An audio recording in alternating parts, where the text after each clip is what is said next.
بسم اللہ الرحمن الرحیم۔ آج کل بہت سے مسلم نوجوان اپنی کلائی پر کالا، ہرا یا لال دھاگا پہنتے ہیں۔ اس کے علاوہ کچھ لوگ کلائی پر زنجیر یا کڑا بھی پہنتے ہیں۔ اس ویڈیو میں ہم ان چیزوں کا اسلامی نقطہ نظر سے جائزہ لیں گے۔ دھاگا باندھنے کا کیا حکم ہے؟ پہلا سوال یہ ہے کہ کیا ہاتھ میں دھاگا باندھنا جائز ہے؟ جواب: اگر کوئی دھاگا نفع کی امید یا نقصان سے بچاؤ کی نیت سے پہنے تو یہ درست نہیں۔ اس کی وجہ یہ ہے کہ نفع اور نقصان پہنچانے والی ذات صرف اللہ تعالیٰ کی ہے۔ اللہ ہی بھلائیاں عطا کرتے ہیں اور مصیبتوں سے بچاتے ہیں۔ زمانہ جاہلیت میں لوگ گردن یا ہاتھ میں دھاگے باندھتے تھے تاکہ وہ مصیبت سے بچ سکے۔ اسے رتمیہ کہا جاتا تھا۔ فقہا نے اسے ممنوع قرار دیا ہے اور بعض نے تو اسے کفریہ اعمال میں شمار کیا ہے۔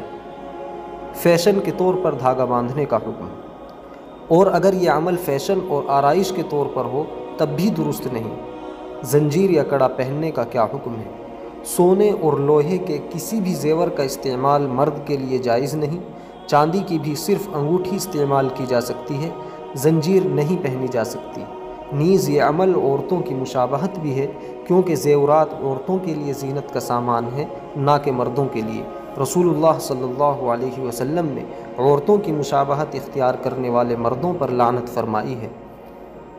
غیر مسلموں کی مشابہت۔ کڑا پہننا بعض غیر مسلموں کا مذہبی شعار ہے اور غیر مسلموں کی مشابہت اختیار کرنے سے منع کیا گیا ہے۔ لہذا مسلمان نوجوانوں کو چاہیے کہ وہ شریعت کی حدود میں رہتے ہوئے زیب و زینت اختیار کریں اور ہر رواج کو قبول کرنے کا مزاج نہ بنائیں۔ مسلمان کی شان یہ ہے کہ دنیا اسے اپنے لیے نمونہ بنائے، نہ کہ وہ دوسروں کے رنگ میں رنگ جائے۔ اخیر میں دعا ہے کہ اللہ تبارک و تعالی ہمیں صحیح راستے پر چلنے کی توفیق عطا فرمائے اور ہر قسم کے فتنہ و فساد سے بچائے۔ آمین۔